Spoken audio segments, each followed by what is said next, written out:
మనకు ఈ వైకుంఠ ఏకాదశి ఈ సంవత్సరం 2025 సంవత్సరం జనవరి 10వ తారీఖున ఈ వైకుంఠ ఏకాదశికి ఉదయమే స్వామివారికి సుప్రభాత సేవ నుంచి పవులింపు సేవ వరకు అన్ని కార్యక్రమాలు, రాత్రి పవులింపు సేవ వరకు అన్ని కార్యక్రమాలు జరుగుతాయి. స్వామివారికి వేకువజామునే సుప్రభాత దర్శనం, స్వామికి తిరుమంజనం అంటే అభిషేకము, స్వామికి ఆండాలు అనుసరించినటువంటి తిరుప్పావై ధనుర్మాస వ్రత పాసురాలు, తదనంతరం స్వామివారికి మహానైవేద్యం, హారతి, నక్షత్ర హారతి ఇవన్నీ కూడా జరుగుతాయి. స్వామి గ్రామోత్సవానికి స్వామి విజయం చేస్తారు 8 గంటలకు. ఇక్కడ అంతా కూడా సాంస్కృతిక కార్యక్రమాలన్నీ కూడా ఏర్పాటు చేసినారు.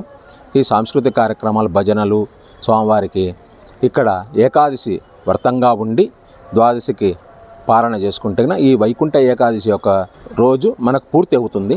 ఈ వైకుంఠ ఏకాదశి మనం చేసుకుంటే మనకు స్వామివారు తప్పకుండా మోక్షాన్ని మనకు ప్రసాదిస్తారు, పునర్జన్మ లేకోకుండా అందరికీ కూడా కలిగిస్తారని చెప్పేసి స్వామివారిని మనం కోరుకుంటాం. ఇక్కడ ముఖ్యంగా మనకు మన తాడిపత్రి మున్సిపల్ చైర్మన్ గారు గౌరవనీయులు జేసీ ప్రభాకర్ రెడ్డి గారు పర్యవేక్షణలో ఈ గత 15 రోజుల నుంచి కూడా ఆయన యొక్క పర్యవేక్షణలో ఈ కార్యక్రమం కనీ విని ఎరగనటువంటి విధంగా చేయాలని చెప్పేసి ఆయన యొక్క దృఢ సంకల్పంతో ఈ లైటింగు ఈసారి పోలీస్ స్టేషన్ దగ్గర నుంచి తర్వాత ఇక్కడ ఎలనూరు రోడ్డు నుంచి కూడా చాలా విశేషంగా లైటింగ్ అంతా కూడా వేపించినాడు.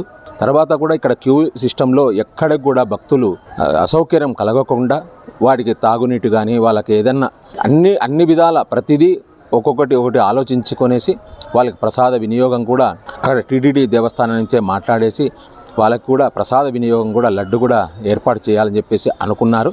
అవి కూడా స్వామి యొక్క కృపతో జరగాలని చెప్పేసి మనమందరం కూడా కోరుకుంటాము. ఈ విధంగా ఆయన వచ్చేసి ప్రతి 2 రోజులకు ఒకసారి వచ్చి మన దేవాలయంలో ఏ విధంగా ఉండాలా, ఎక్కడ ఉండాలా, ఎట్లా చేయాలా అని చెప్పేసి కూడా ఆయన ప్రత్యక్షంగా ఇక్కడ వచ్చి ఈ కమిటీ వాళ్ళకందరికీ కూడా సూచనలు కూడా అన్నీ ఇచ్చినారు. అదే విధంగానే ఇక్కడ జరుగుతూ ఉన్నది. చాలా స్వామివారికి చాలా భక్తి శ్రద్ధలతో ఆయన వచ్చి స్వామివారికి చేయాలని చెప్పేసి అనుకున్నారు. అదేవిధంగా జరుగుతూ ఉన్నది.